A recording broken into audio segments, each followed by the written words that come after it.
In this guide, I'm going to show you how to check whether an iPhone is brand new, refurbished, or a replacement device.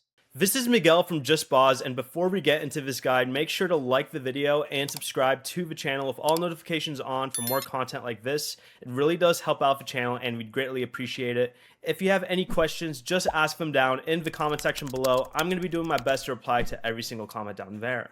First, go ahead and open the Settings app on your iPhone, then scroll down and tap the General tab right here, and then select About.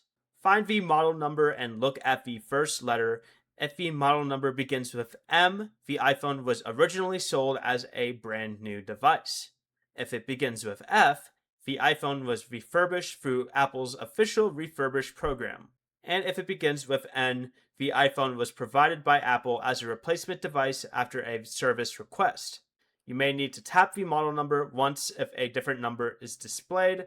That first letter will tell you how the iPhone was originally distributed. Before you leave, remember to like the video and subscribe to the channel with all notifications on for more content like this. It really does help out the channel and we'd greatly appreciate it. And if you did have any questions, just ask them down in the comment section below.